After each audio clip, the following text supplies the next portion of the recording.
27 तारीख को हरतालिका तीज रहेगी। आप सब अपने हृदय से, मन से इस व्रत को कर कर अपने जीवन को सार्थक बनाइएगा। यह करने वाली माताएं थोड़ा ध्यान से सुनना।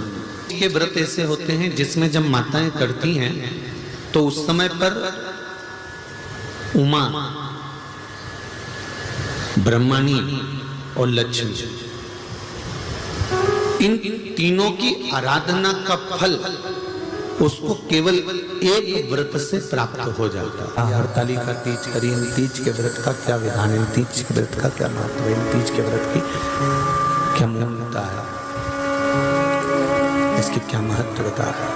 तीज के व्रत में ब्रह्मा, विष्णु और महेश, इन तीनों की जो देवियां हैं, ब्रह्माणी, लक्ष्मी और पार्वती, थोड़ा ध्यान लगा कर सुनना। तीज की महत्वता क्या है, इन तीनों ने तप कर कर, साधना कर कर ब्रह्मदेव को, भगवान विष्णु को और भगवान शंकर को प्राप्त किया, और तीनों ने प्राप्त कर कर तीनों देवताओं से वर मांगा कि वर हमको ऐसा दीजिए कि हमारे तप साधना का फल नारी को तीज के दिन प्राप्त हो जाए। अब देखिए जरा, एक ही व्रत से, एक ही उपवास से उसको संपूर्ण तप साधना का फल प्राप्त हो रहा है, संपूर्ण तप साधना का फल उसको मिल रहा है। मात्र एक व्रत से, केवल एक व्रत कर रहे हैं और संपूर्ण तप साधना का फल उसको प्राप्त हो रहा है। इस तीज का व्रत माता पार्वती बेल वृक्ष के आनंद के साथ में फुलेरा बनाकर करती है, और जिस पार्वती मैं तुम्हें प्राप्त हुआ हूँ, यह हरतालिका तीज के व्रत का फल है। शिव जी कहते हैं पार्वती, जो नारी हरतालिका तीज के व्रत का स्मरण करती है, फुलेरा जो बांधा जाता है उसमें 5 माला से ज्यादा माला लटकना चाहिए, 5 से कम नहीं। कितनी? जैसे माला जो लटकाते हो वो 5 से ज्यादा होना चाहिए। 5 तो जया, विषहरा, शामली बारी, दौतली, देव, इससे अधिक होगी चलेगा, पर इससे कम फुलेरे के अंदर माला नहीं होना चाहिए महाराज। दूसरा, फुलेरा जहां हरतालिका व्रत हो वहीं पर बांधा जाता है। हरतालिका तीज का व्रत एक ऐसा व्रत होता है जो मरते दम तक रहता है। इस व्रत को छोड़ा नहीं जाता। ये नहीं किसी और वाले गुरुजी ने कहा और अपन ने एक बार कर लिया और अगली बार वो व्रत गायब हो गया, ऐसा नहीं होता। हरतालिका तीज अखंड सौभाग्य के लिए, वंश वृद्धि के लिए, कार्य सिद्धि के लिए और कुंवारी कन्याएं उत्तम वर प्राप्ति के लिए, आनंद सुख के लिए करती हैं। ऐसा नहीं है कि केवल स्त्री ही करती है। जब नारी किसी कारणवश व्रत नहीं कर पाती तो पुरुष इस व्रत को धारण करते हैं। कितने लोग करते हो? जरा हाथ उठाइए। हरतालिका तीज इतने सारे करते हो? अरे वाह वाह, धर लो, प्रणाम प्रणाम, आपको बहुत बहुत नमन करता हूं, बहुत बहुत सारा। फुलेरा बांधते हो? नहीं, अब की बार बांधना। मंदिर में करते हो तो मंदिर में, घर में करते हो तो घर में। फुलेरा वंश की वृद्धि करता है, फुलेरा अखंड सौभाग्य देता है, फुलेरा मन की कामना को पूर्ण करता है। जो बेटियां जिनका विवाह नहीं हो रहा हो या बेटे जिनका विवाह नहीं हो रहा हो, वो 7 स्थान पर कहीं फुलेरा बंधा हो तो फोन लगाकर पूछना कहाँ बंधा है, वहां का दर्शन करना। एक फूल में हल्दी कुंकू लगाकर शिव जी को चढ़ाकर फिर वहां से जाना। 7 स्थान के फुलेरे का दर्शन अवश्य करिएगा। जो व्रत नहीं करते हैं उनसे निवेदन है, कहीं हरतालिका हो रही हो तो वहां बैठकर अगर भजन हो रहे हो तो थोड़ी देर भजन गाने चले जाना।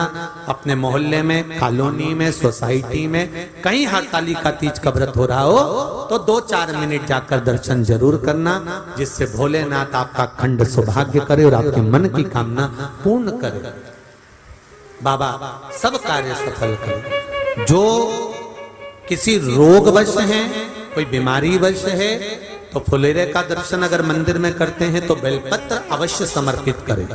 या कोई बड़ी बीमारी से ग्रसित है तो 7 वृक्ष की पत्ती, कोई भी 7 वृक्ष हो उसकी पत्ती तोड़कर हरतालिका तीज के दिन भगवान शंकर को अवश्य समर्पित करें। और केवल हरतालिका तीज के उस फुलेरे का दर्शन कर लिया, नहीं व्रत, और उस फुलेरे का दर्शन कर लिया तो महाराज शिव महापुराण की कथा, स्कंद पुराण की कथा बड़ा सुंदर वर्णन करती है कि हजारों हजार 16 सोमवार संकट सोमवार का जो पुण्य होता है मात्र हरतालिका तीज के फुलेरे का दर्शन करके जीव को प्राप्त हो जाता है। केवल एक फुलेरे का दर्शन कर, शंभु शंभु, केवल एक फुलेरे का दर्शन कर प्राप्त हो जाता है। महापुराण की कथा कहती है, एक बड़ा सुंदर संवाद वर्णन किया गया कि जिस दिन हरतालिका व्रत हो या सातुड़ी तीज हो या हरियाली तीज हो या गणगौर की तीज हो, ये नारी करती क्यों है? इसका व्रत का विधान क्या है, क्या क्यों करा जाए?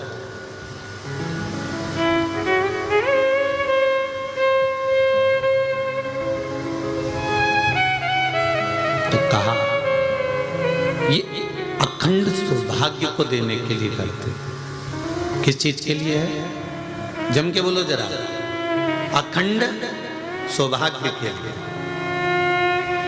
नारी जब हरतालिका व्रत करती है तो 16 श्रृंगार धारण करती है, नूतन वस्त्र पहनती है, नूतन श्रृंगार करती है, नैनों में सुरमा, लाली, झुमका, हार, पाटली, चूड़ी, पायल, सारा श्रृंगार करती है, संपूर्ण श्रृंगार, क्योंकि वो शंकर भगवान और माता पार्वती श्री गणेश जी महाराज का पूजन करने बैठ रही है। हरतालिका अखंड सौभाग्य का पूजन करने बैठ रही है। कुंवारी कन्या भी अगर हरतालिका तीज का व्रत करती है तो वो भी श्रृंगार कर कर बैठती है, भले मांग नहीं भरती पर श्रृंगार करती है, पूर्ण श्रृंगार। कितना विधान है हरतालिका तीज का। नारी सुबह से लेकर पूजन तक रात्रि भर कुछ नहीं पाती है, न पानी पीती है, न चाय, न दूध, न भोजन, यहाँ तक मुख में थूक राल भी आती है तो नहीं निकलती है, इतना उस व्रत का विधान। पाटे पर केले का पत्ता रखकर शिवलिंग का निर्माण करती, पार्वती जी का निर्माण करती, गणेश जी का निर्माण करती, विद्वान ब्राह्मण को बुलाकर पूजन करवाती, रात भर 5 समय, वैसे आटोयाम का समय पूजन करो, मना नहीं, पर 5 समय की पूजन ये नारी प्रदोष काल से जब थोड़ा सूर्य का अस्त होता है उसके समय पर, उसी के बाद वो पूजन करना प्रारंभ कर देती है और शिव की आराधना करती है।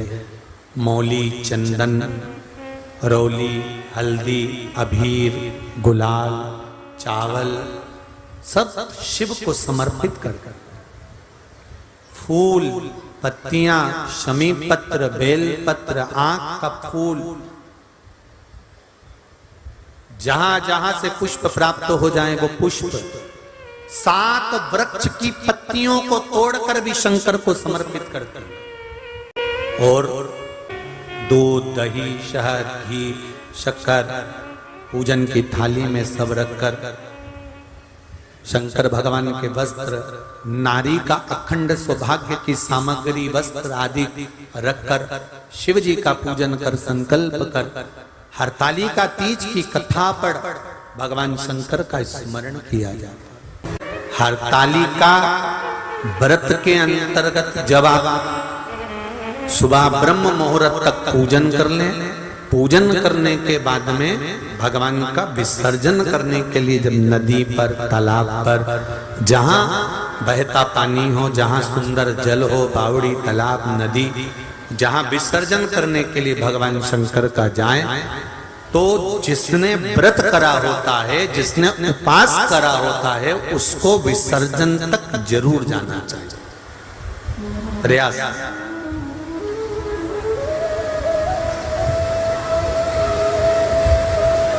कई लोगों की आदत रहती है, केवल पूजन करने के टाइम पर आती हैं, पूजन करें, अपने घर जाके बैठ जाते हैं। जहां फुलेरा बन रहा है, जहां भगवान शंकर की आराधना हो रही है, जहां हरताली का व्रत हो रहा है, वहां पर आप घर पर पहली पूजन करने के बाद घर जाकर अपने परिवार को बता देना कि अब मैं रात को बार बार नहीं आ सकूंगी, अब मैं भगवान की आराधना करूंगी, पूजन करूंगी। हाँ, स्नान करने के लिए आई, तैयार होकर तुम मुझे छोड़ आना, फिर मैं पूजन करूंगी वहां।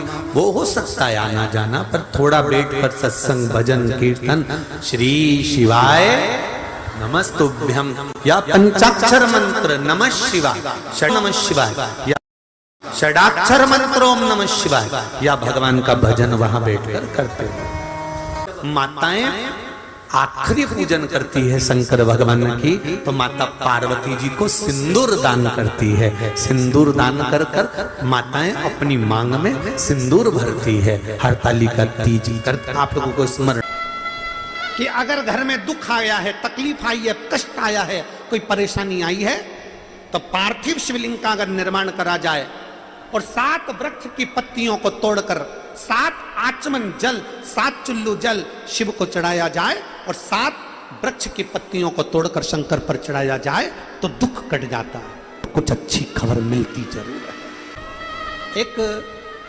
हरतालिका तीज के दिन फुलेरे का दर्शन, 7 जल के पात्र चढ़ाने से जो फल मिलता है, वो फल केवल हरतालिका तीज के फुलेरे का दर्शन कर कर हमें प्राप्त हो जाता है और हमारा आधा कष्ट उस फुलेरे के दर्शन से समाप्त हो। उस फुलेरे हरतालिका तीज का व्रत इतना भारी होता है, करवा चौथ का व्रत इतना भारी होता है, तीज का व्रत इतना भारी होता है कि हम कुछ भी नहीं खाते, यहां तक कि मुख में जल भी आता है ना, तो उसको भी हम निगल नहीं सकते। पर हरतालिका तीज का जो व्रत है, इसका उद्यापन तो ना तो पहले होए और इसका उद्यापन ना 13 वर्ष के पहले होए। इसका उद्यापन तो जब तक कन्या हो, चाहे स्त्री हो, चाहे नारी हो, चाहे पुरुष हो, हरतालिका तीज का अगर उसको उद्यापन करना है तो 13 वर्ष तक तो आपको व्रत करना ही पड़ेगा, उसके बाद ही इसका उद्यापन होता है।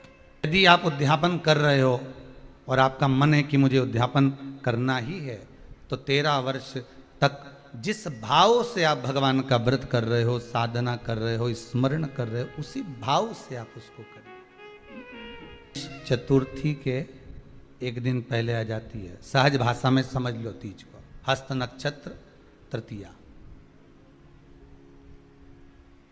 उसमें सबसे ज्यादा जरूरी है हरतालिका तीज का पूजन अगर आप कर रहे हो और हरतालिका तीज का अगर आप स्मरण कर रहे हो, तो उसमें सबसे ज़्यादा अगर कोई जरूरी है तो शंकर भगवान जहाँ विराजमान होते हैं, उनके ऊपर उनकी 5 कन्याओं का होना जरूरी है। मतलब ऊपर फुलेरा बंधना जरूरी। फुलेरा का मतलब जानते हो, एक शंकर भगवान नीचे विराजमान है और ऊपर जो जलाधारी बनती है ना, तो जलाधारी की जगह पर शंकर भगवान की हरतालिका तीज के दिन जब नारियां पूजन करती हैं, माताएं पूजन करती हैं, कन्याएं पूजन करती हैं, तो उस पर जलाधारी की जगह फुलेरा बनता है। मतलब फूल की मालाएं उसमें लटका दी जाती है।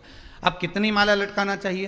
प्रयास करना चाहिए कम से कम 5 माला उसमें होना जरूरी है, और 5 से ज़्यादा भी लटकाओगे चलेगा, पर 5 से कम नहीं होना चाहिए फुलेरा। 5 कौन कौन है ये? जया, विषहरा, सामरीवारी, दौतली, देव। शंकर भगवान की 5 बेटी। इससे अधिक अगर आप लटका रहे हो तो शंकर भगवान की और भी बेटियों का व्याख्यान है। मनसा है, अशोक सुंदरी है, ये शंकर भगवान की पुत्रियां। नर्मदा जी का स्मरण आ जाता है, नर्मदा है। तो ऐसा बेटियों का तो आप ज्यादा लटकाओगे चले जाएगा, पर कम नहीं।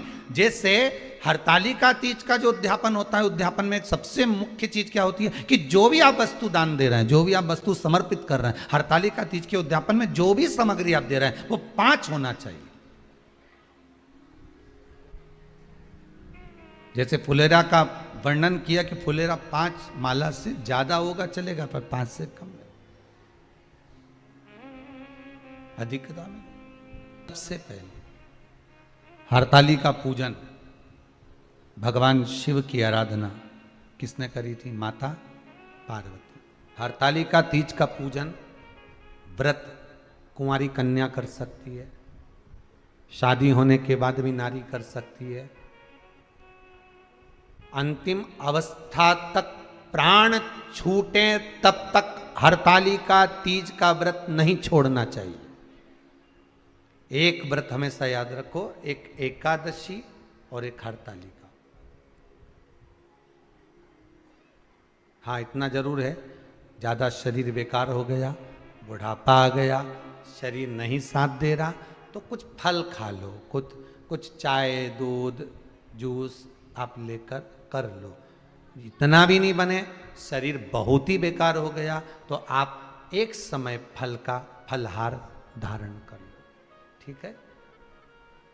पर हरतालिका व्रत करने वाली माताएं भले उद्यापन कर दे तो उस व्रत को थोड़ा हल्का कर लो। उद्यापन करा मतलब तुमने व्रत को हल्का कर लिया, थोड़ा हल्का कर सकते।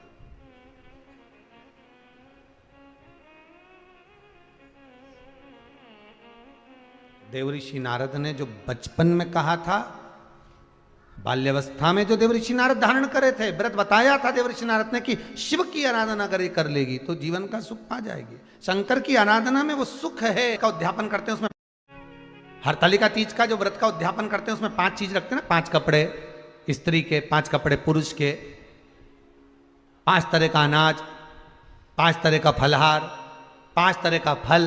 तो 5 तरह का जो फल रखाता है हरतालिका तीज के उद्यापन में, दुनिया के लोग उस 5 तरह के फल को केला गिन ले, पपीता गिन ले, मौसम्बी गिन ले और अनार गिन ले, संतरा गिन ले, सब कुछ गिन लेते हैं, पर उस 5 तरह के फल में धतूरे को नहीं गिनते। पर शिव कथा में वर्णन आता है, हरतालिका तीज के उद्यापन में लिखा हुआ है सबसे पहले 5 फल अगर गिनना है तो उसमें पहले धतूरे को गिनो, क्योंकि शंकर को वो प्रिय होता है, शंकर उसको स्वीकार कर लेता है। और धतूरा शंकर भगवान को क्यों चढ़ाया जाता है उसका प्रसंग आपको पहले भी कहा, आज फिर कहते हैं। धतूरा जब हम भगवान शंकर को समर्पित करते हैं तो हमारा कोई कार्य अटक रहा होता है, जिस कार्य को बार बार एग्जाम में बैठ रहे हो, बार बार परेशान हो रहा है, बार बार इंटरव्यू देने जा रहे हो, नहीं हो रहा, एक बार धतूरे को हृदय से भगवान को प्रेम से, करुणा सागर मेरे शंकर को दिल से एक बार वो धतूरा भगवान से विनती कर कर उसको चढ़ाओ तो सही, भगवान तुम्हारा कार्य सफल कर देगा। पर दिल से चढ़ाना, हृदय से, मन से, चित्तवृत्ति, इस मन के अनुसार शंकर को समर्पित करिए हृदय से। बालू रेत का शिवलिंग बनाया, काय का शिवलिंग बनाया? बालू रेत, बालू का शिवलिंग बनाया। हरतालिका तीज की पूजन करने वाले को चाहिए कि बालू का, मिट्टी का शिवलिंग बनाना चाहिए। फुलेरा जो बनाया गया है ऊपर शंकर जी के ऊपर लटकाने के लिए, टांगने के लिए, उसके नीचे शिव, पार्वती, गणेश जी की सुंदर बालू की मूर्ति बना लेना चाहिए, पार्थिव लिंग का निर्माण कर लेना चाहिए, शिव की आराधना करना चाहिए। आपके पास में हो, शंकर को समर्पित करना चाहिए, पूजन करना चाहिए, आराधना करो। सबसे पहली पूजन हरतालिका तीज की प्रदोष काल के अंतर्गत हो जाना चाहिए, शाम के समय पर। प्रयास करा करो प्रदोष काल के समय पर पहली पूजन हो जाए तो ज़्यादा अच्छा। पर लोगों की आदत रहती है कि 8 बजे तक, 8:30 बजे तक, 9 बजे तक पहली पूजन करें, फिर दूसरी आराम से, फिर तीसरी, फिर आराम से, फिर चौथी। तो ऐसा सब अपने अपने हिसाब से। पर शास्त्र रीति कहती है कि प्रदोष का जो समय होता है, प्रदोष काल जो होता है, शाम का जो समय होता है, उस समय पर हरतालिका तीज की पहली पूजन हो, जिससे आपका स्मरण चित्त शंकर भगवान में उस घड़ी, उस पल, उस क्षण में आप शिव के हो जाएं और शंकर आपका हो जाए। हाँ, अगर किसी के आने में देरी हो,